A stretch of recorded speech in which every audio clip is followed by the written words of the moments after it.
Welcome back to the Daily Drum on WHUR and Sirius XM Channel 141. This is the Insight segment. I'm Harold Fisher. The 30-day federal takeover of the D.C. Police Department is over.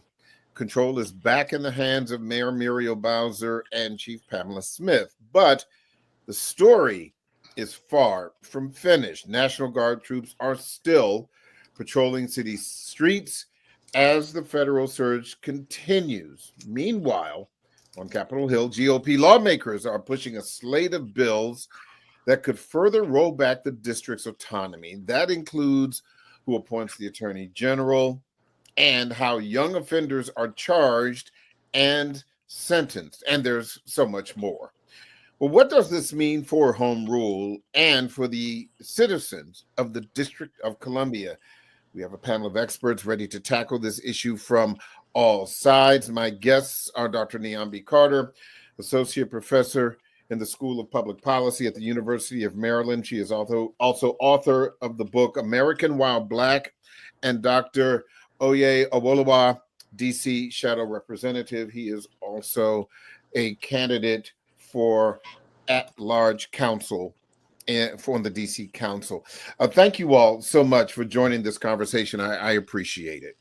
Oh, thank you for having us. Sure thing. So let me start with you, Niambi. What is your reaction to the end of this Trump crime emergency? Is it really over?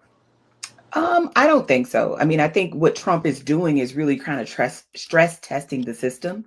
The fact that he wants to continue doing this in other blue states, right? California, Illinois, and others suggest that he wanted to see how far he could go. And I think this Supreme Court has pretty much told him he has carte blanche to continue invading cities and usurping the sovereignty of the citizens of these cities and of these states. So I don't think it might be over for DC for now, but this was just, to me, an opening salvo. This was a test. Mm-hmm. Oh, yeah. Your thoughts about it? Yeah, I completely agree with the doctor. What we're seeing is President Trump using the law, he's using the military, he's using all the power that he has to take it out against who he sees as political opponents. He's mentioning the DCs, the Baltimore and Chicago's, while ignoring the New Orleans, while ignoring the Memphises, or even the St. Louis's. Those are big cities that also have public health challenges and public safety challenges, but they're in red states. So I see that he's going to continue using DC as ground zero for his authoritarianism, and I'm glad to see a lot of DC residents and folks who are around the district really speaking out about this issue. Let me play something that DC Mayor Muriel Bowser said this morning during a press conference, and then I'll ask for your reaction on the other side. The status quo is clear. It changed before the emergency. The presidential declaration compels the mayor to provide MPD services as requested by the president during the emergency for federal purposes.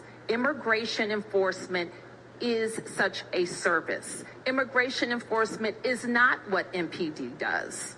And with the end of the emergency, it won't be what MPD does in the future. That's it. Niambi, is that it? I mean, listen, I think, Muriel Bowser is between a rock and a hard place on this one.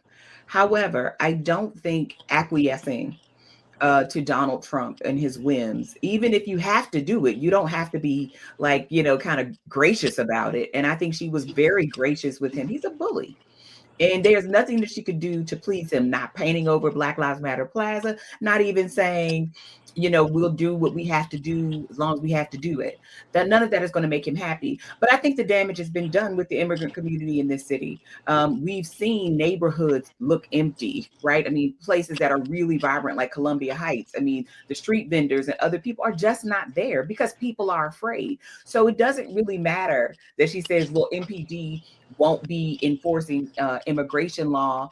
The damage has been done. The trust with that community has eroded, and I would be really cautious, right, to see what happens with crime and other things in that community, because I can't imagine they want to call MPD, even when they need them because of this moment. So I think her pronouncements at this point won't roll back the clock on what people have seen over the last 30 days.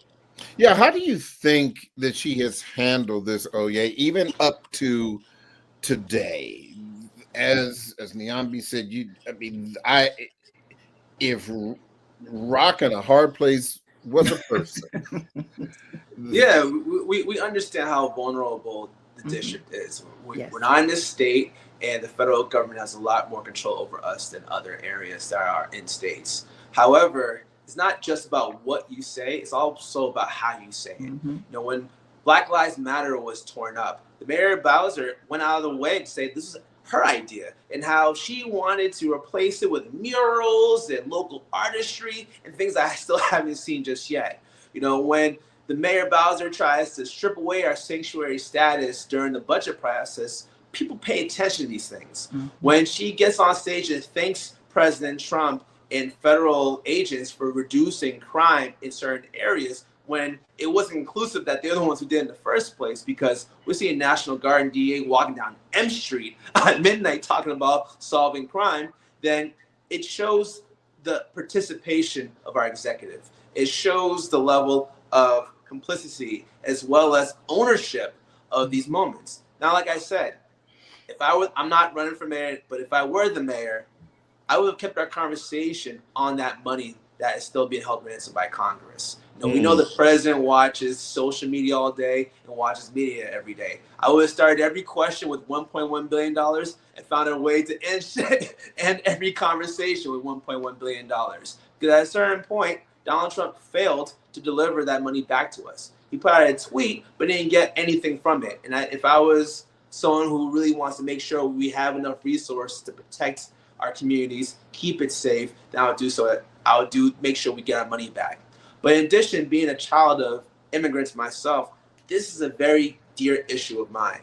I understand Mayor Bowser couldn't force MPD to stay away from ICE, but we could have included money to increase immigration legal services. So even if people are afraid to go outside, they will still have access to attorneys that can protect them from when a situation happens when they're in front of ICE, or they'll know how to find their relatives if they're snatched by ICE agents. And we didn't see any of that.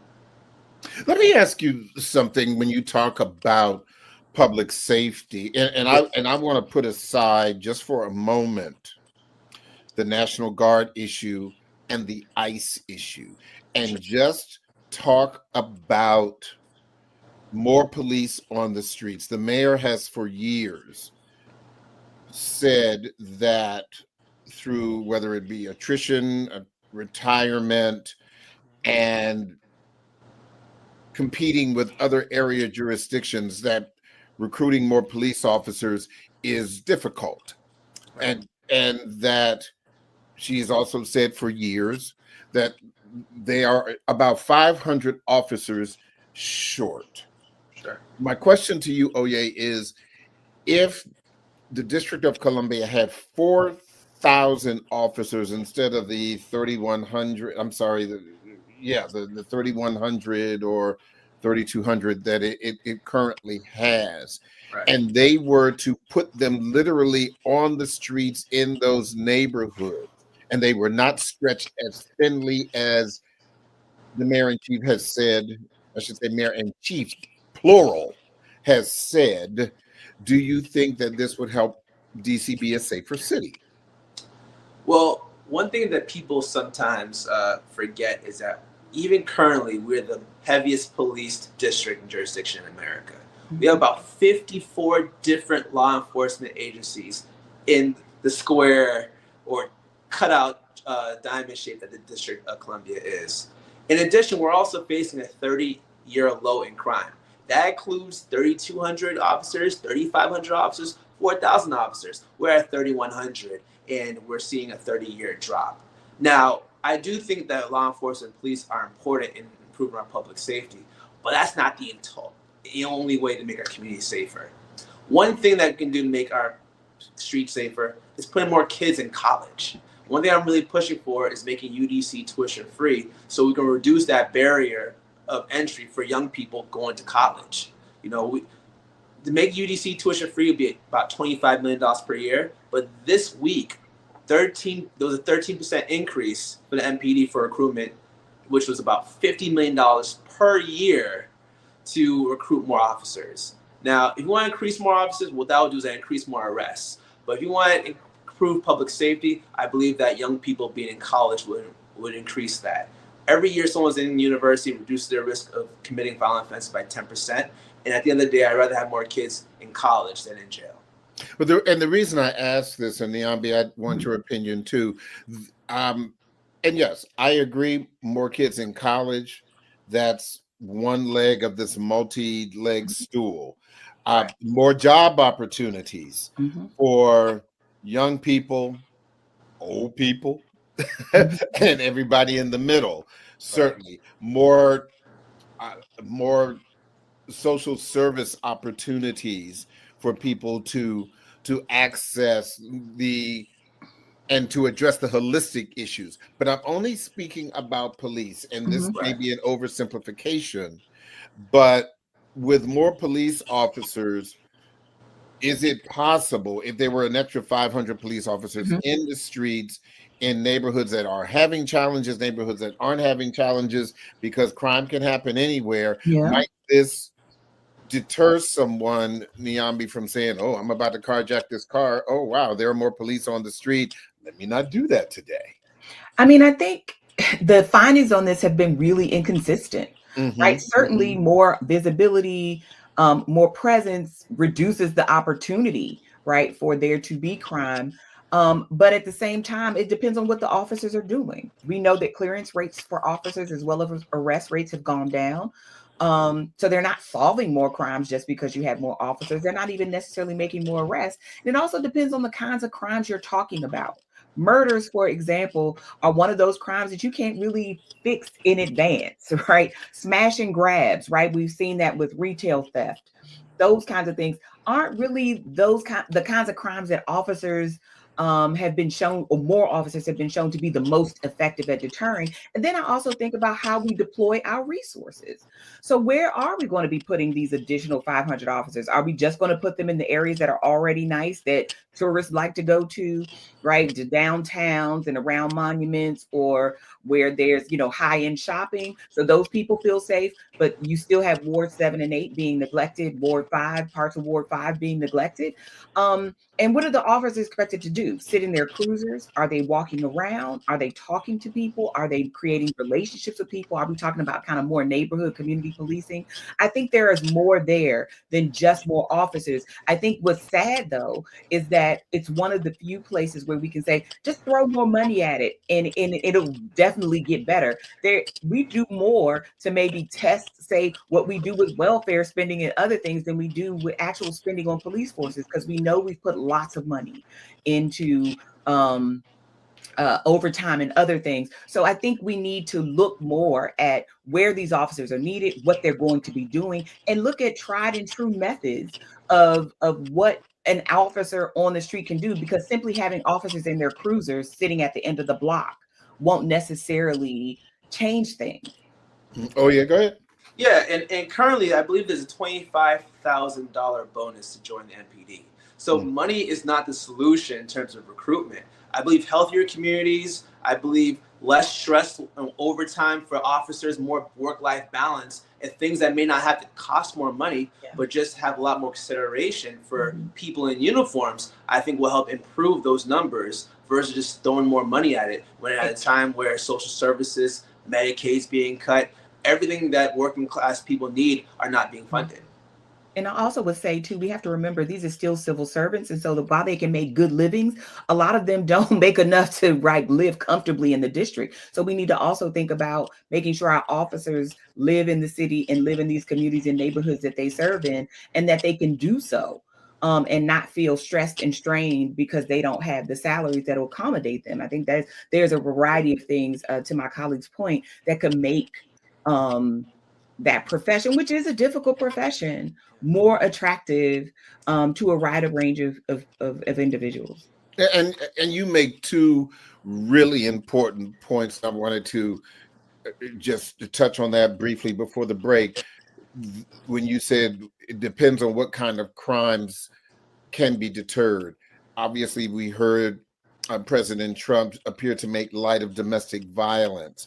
Police officers on the street are not going to be able to address what goes on inside the homes. That's one thing, and the other one was murders, particularly as it relates to gang or crew activities. Those situations are social, they are economic.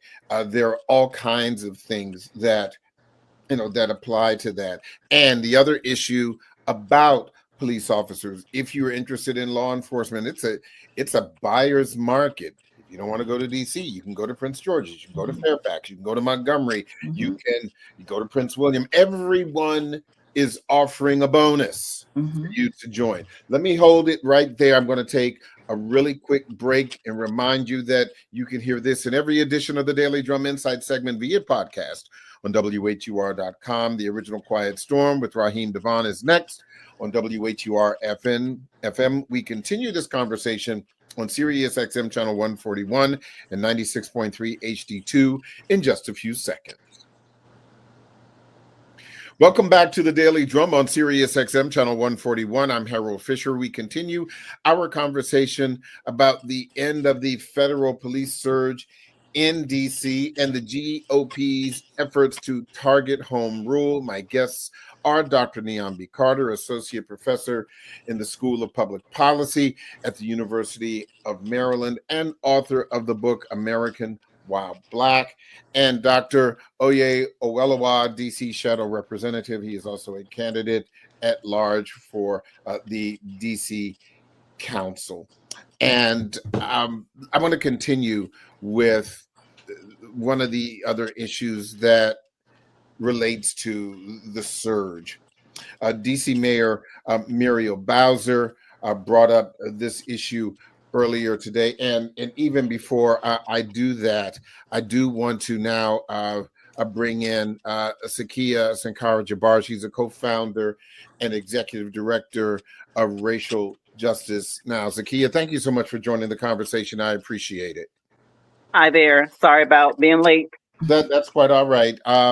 This is an ongoing issue, so I appreciate your time. And actually, I want you to listen to this, and I'm going to get your reaction first on something the mayor said this morning during a press conference about the end of the surge. I think we question, as we should, the authority that they have, who they work for, if they're doing law enforcement. The guardsmen are on orders, especially our DC guard, who I call on in emergencies all the time. So I do think there is a distinction in the public about these individual Americans who are away from their family serving, and if they should be. And that's a question for political people and legal analysis. Like, now DC's a special case. The DC Guard reports to who? Anybody know? The president, not the mayor governor. There is a bill, the Congress can change it, to say that the DC Guard reports to the mayor, which is what we think should happen. We think for public safety reasons it's more important. But until that changes, or until we become the 51st state, that's the issue. There was a lot there, but she was responding to a question about the National Guard presence in DC and whether or not we could expect to see them beyond the end of November. Just kind of share your thoughts about that entire comment from the mayor, Zakiya. Hi, thank you so much for having me on again here, and good to see the other panelists as well. Well, Go ahead. okay, great. Hopefully you can hear me still. Go ahead. Okay, awesome. So I heard the mayor. There was a lot there, and I've remained a little bit disappointed in how she's been handling this situation. I certainly think that there's a lot more she can do to be creative around protecting DC's residents. I also think she has a larger political responsibility, right, to also protect other folks, since we know that this administration has plans, or at least have desires, to go into other cities as well with Black mayors, with a plurality, if you will, of Black residents, because we know that DC, unfortunately, is no longer Chocolate City. However, I've been frustrated with the entire situation because no one is providing enough nuance around this whole idea of a crime problem. We're not having a full conversation of the root causes to crime, quote unquote, right? And we're also not having historical analysis in with which we know that the U.S. government and many states as well, including Maryland, have passed laws to actually use laws like vagrancy laws and others to target certain populations. And Black folks have always been a population, Black men in particular,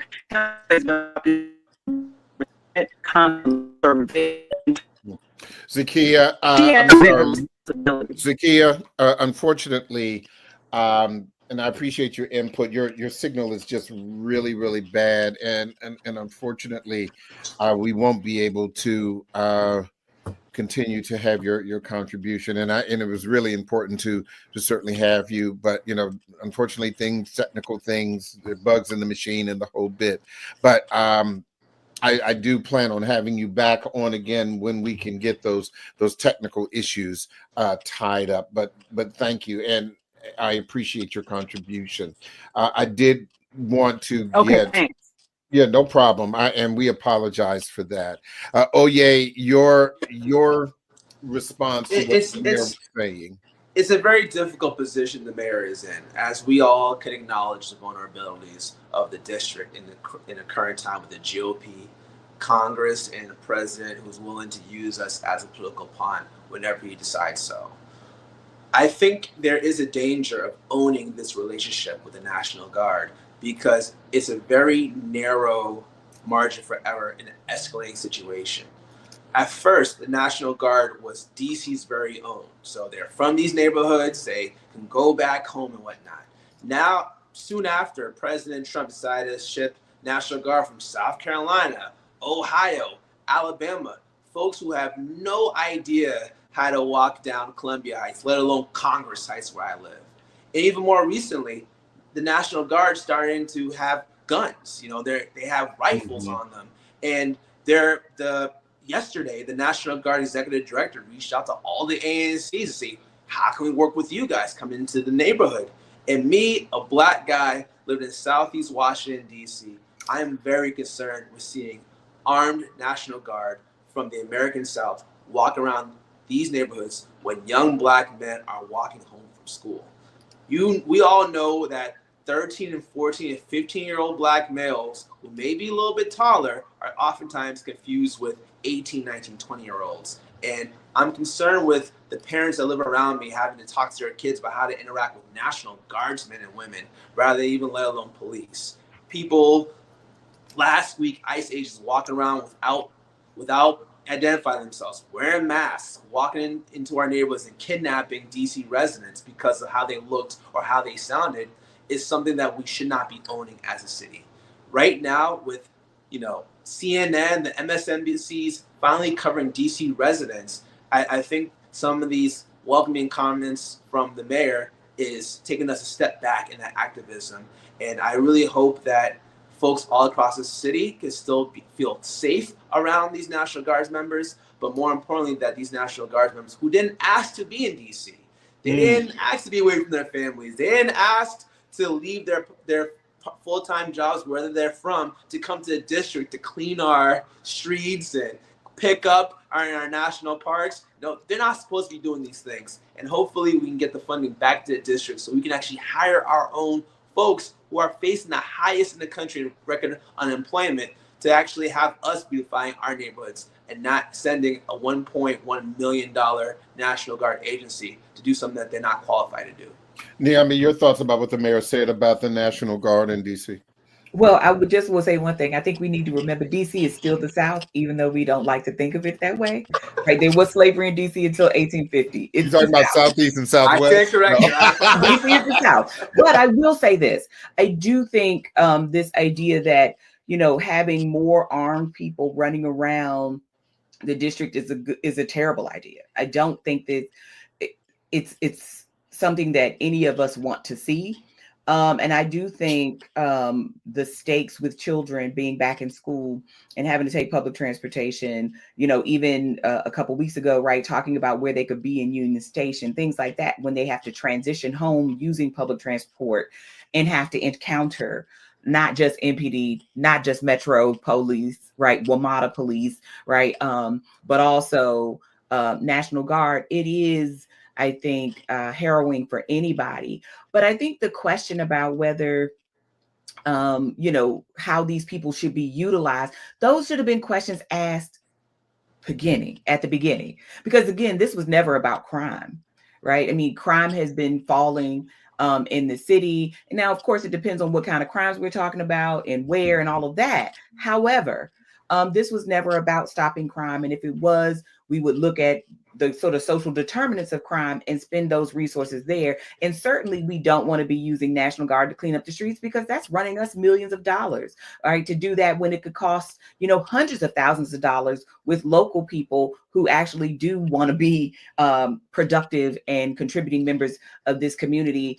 And the way this has been handled is the way that I think Donald Trump handles everything, which is, you give him a hammer, right? Everything is a nail. And because DC, even though it's not as Black as it was, it's still a majority Black city. Because DC has this special kind of relationship, because it is a federal district and not a state, he knew that he could ride roughshod over this city. And that's exactly what he tried to do. I will say, though, this didn't start with Donald Trump. He is just the latest of a number, right? Bill Clinton had the Financial Control Board during his time. We saw Vincent Gray get into it with the federal government during his tenure, right, over the government shutdown and him refusing to shut the city down. So Yes. This is par for the course for the district, unfortunately. And when you saw, Kyrsten Sinema and Joe Manchin sort of say, oh, well, to DC statehood, this is the kind of stuff we get. So I just think this is setting a really bad precedent and showing people who may not have cared about these issues before why DC statehood is so essential and so imperative. Well, just when you talk about members of the National Guard cleaning up the city, and we already know that their presence is costing the federal government $1 million a day, at least $1 million a day. And to your point, they laid off some National Park Service workers earlier this year, and it just occurred to me that if they had kept those national parks workers in the district and hired more, that it could have been very likely more cost effective to hire another 20, 25 national parks workers to clean, and it would have been cheaper than what it's costing the federal government to keep these members of the National Guard in town. And that goes back to the thing that we were talking about in the first segment, where you're talking about a more holistic way of addressing some of these issues in DC. Those could have been an extra 20, 25, 30 jobs with health insurance. And even if we talk about, what the meaning of good work means to people. All that, and that's, like I said, that gets down to a more holistic way of approaching this, this issue. You get yourself a national parks worker who has a job now when they didn't have one before, where they they weren't making any money. Now they're making, I don't know, 50, 60, $1,000. Now I have a job. And now there is more meaning to my life and all of that. And that's a whole different conversation.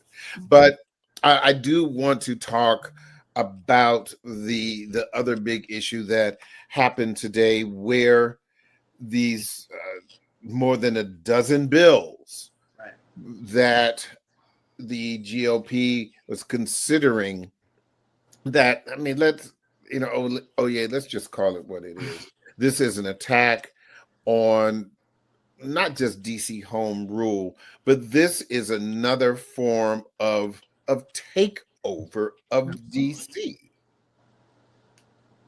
This is a reason why we have to fight back. There is no acquiescing to this administration.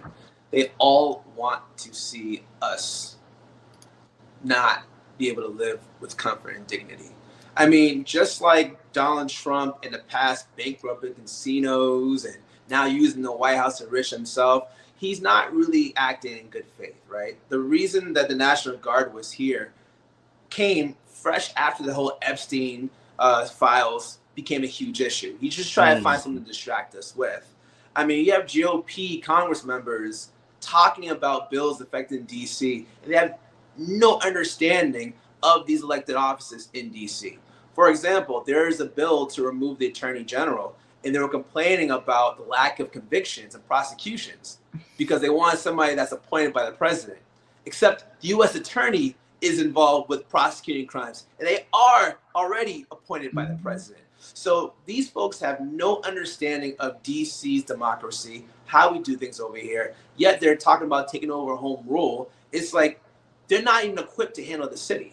They don't want to deal with our trash pickups or deal with our matters of public safety. They just want clickbait. They want to win the punchline, and they want to distract from the many scandals that Donald Trump is bringing to their doorstep. They don't want to talk about the issues of corruption. They don't want to talk about the women that are now speaking out about a so-called Epstein client list. They'd rather just look at DC for what it is, a convenient punching bag that they know that they can use on the campaign trails, that they know that they won't suffer much feedback from their constituents from. Because quite frankly, when they go back and have their town halls, their constituents are upset about what's going on around the country. They're upset about what we're funding all across this planet, and they're upset about losing their health insurance. But they know they can come back and shake their fist at DC because they understand that the people of Kentucky and the people of Texas and people in California weren't really paying attention to us. But now that we have the spotlight about the Free DC movement, Harriet's Wildest Dreams, these unions coming together to march 20,000 people in these streets. And they're not just all white hippies. They're black people like myself that are there. You know, we're really taking this dialogue back, and hopefully the rest of our leadership follows suit and shows that same fight that we're seeing in the streets. Niambi, I wanted to ask you about a couple of these bills. And Oye just spoke about the DC Attorney General bill. And that, that to me certainly is striking, because that really goes to the heart of the disenfranchisement of voters in the district. And that's powerful, because voting is critical. It goes to the heart, and I would argue that we are farther away now than ever before on this issue of statehood. But the thing that I find most troubling, and I'd like your opinion on this, is the one about juvenile sentencing, dropping the charging and sentencing of juvenile offenders from 16 to 14 as adults. And certainly, is there a caveat where some of the crimes that these young people are committing are absolutely horrible? Yes. Are some of them deadly? Yes. Should some of them, as it relates to the cash bail issue, shouldn't be out at all? Yes, but I think that there's more to it than that. Mhm. Well, look, I mean, I think the fact that they want to get rid of the attorney general, who does have a lot of discretion on some of this stuff, but who's also there to advocate for the city, right? Who goes after corporations that do Mhm. nefarious things in the city. I think that also matters too. But the point you make about the juveniles, I think, is one that we should all be concerned about, because there are a lot of young people in the city, and we have a lot of young people who may not have the most recreation available to them. And when we think about the hours after school, where kids are found, enjoying the city, walking around, being kids, annoying most of the time than dangerous. But the fact that they could be harassed for that. Not to mention, they also want to make camping outdoors a crime, which I'm sure is targeted at homelessness. But Yes. we cannot assume that they won't also target kids who might be hanging out in parks, sitting on, benches and other things. I don't trust these people in the way they want to use the law. And the fact that they are trying to make people whose brains aren't even fully developed yet responsible, and make it more difficult for them to expunge their records, bothers me, because one of the things we saw, because the grand juries have not been returning indictments on a lot of these arrests, but arrests carry a stigma too. Because anytime you do a background check, these arrests, even if they're not convictions, show up. So if you make it more difficult and make it easier, right, for these people to rack up charges younger, and make it more difficult for them to get rid of these charges so they can actually be employable and have a full life, this is going to be disastrous for this city's children, particularly Black boys. Yeah. Go ahead, Oye. Yeah, and this means a lot to me personally, because a few years ago, my house was actually shot into, and I came home afterwards, dust settled. This wasn't Ward 3. I live in Ward 8, so everybody at this point was at home. The police weren't even there anymore, but the streets were talking. And, what I found out, through a lot of conversations where, a bunch of brothers and sisters outside all day, all night playing music. And one time, a guy just came and shot at them. No one was hurt. But I asked these people, I'm like, what keeps you guys outside for so long? And a lot of these guys told me point blank, couldn't get the job they wanted, couldn't live where they wanted to live. They basically gave up, so they're just hanging out because of their criminal records. And I asked them, if I were to remove your criminal record, what would you be doing? They said they will get the job they want to get, they'll move out of their parents' house, and they wouldn't be making music all night. And I tried to find them a program. And when I couldn't find them a program, I grabbed some lawyers, I grabbed some groups, and we created ourselves. We created the Expungement Clinic. And we've been doing this for about 2 years. We've exposed thousands of people to free legal resources. But the most important thing about it was we gave the people the hope. Our very first Expungement Clinic, we couldn't reduce a lot of felonies, and half those people got up and left. But the other half decided to stay, and they decided to lobby council members. They decided to lobby the mayor's office. And now some of those rules are expanded to be more useful. Mm-hmm. And at the point, I say this, I really feel like once somebody comes home from imprisonment, they're no longer returning citizens. They should just be citizens. Because at the end of the day, they are our neighbors, they are our coworkers, they are our children's baseball coach. And if they don't have access to safe, livable lifestyles, it endangers us all. And to follow up on a comment by U.S. Attorney Janine Perro, she said in the beginning of the National Guard deployment that root causes of crime do not concern her. She said she does not care. And that is the exact problem. They don't care about making our streets safer. They care about locking people up, and usually people that look like me and you.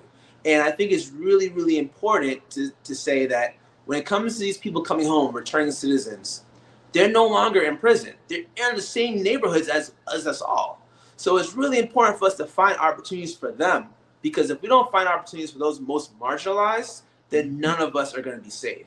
Investing in them is investing in public safety.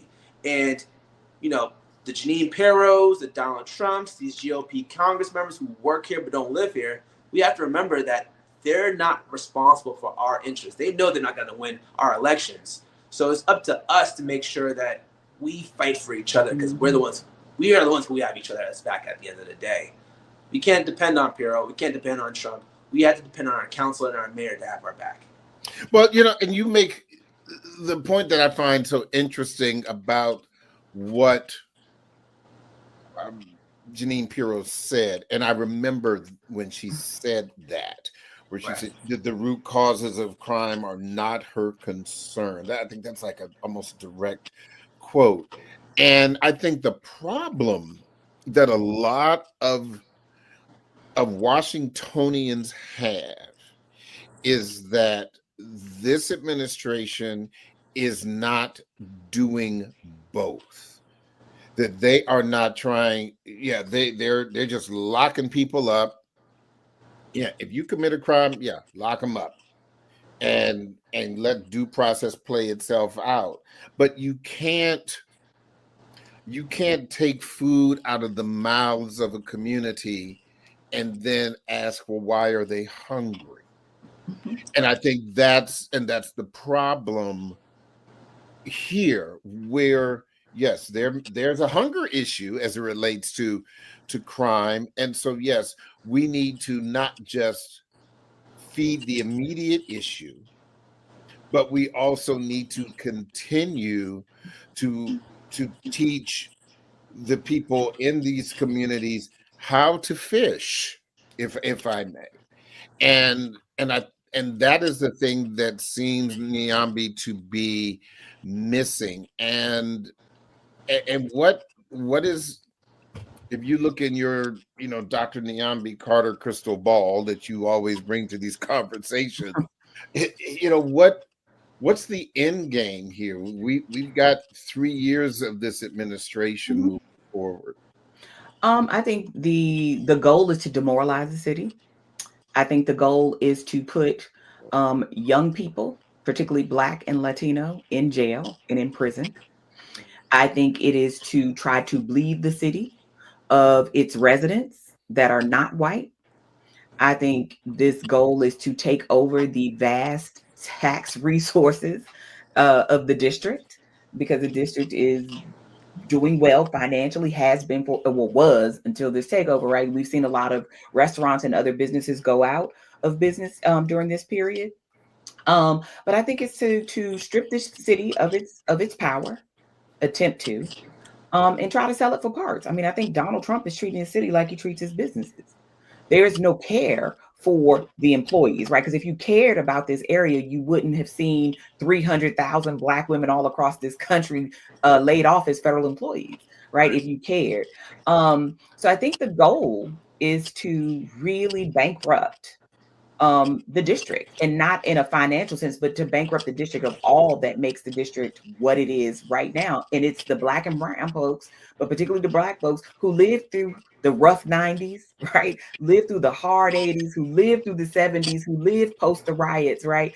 Who stayed through the early aughts, who have found themselves being pushed further and further outside of the district. I think the goal is to continue that work. And of course, they're going to make it look pretty in some cases, right? They're going to get that shiny new stadium if they can get it, and all of these things. But the city, I think, they don't like the city as it is, and they particularly resent the long-term residents of this city who actually know something about this place, who've seen kind of a little bit of all of this. And they really hate the institutions that have been built to support life in this city, not just Black life, but life in the district. Because if it wasn't for people who said that this place is valuable and we're going to still build businesses here, and we're going to raise our kids here, and we're going to buy homes here, and we're going to send our kids to school here, DC would have faltered a long time ago. Yeah. And I think Donald Trump has really underestimated how invested district residents are in the district.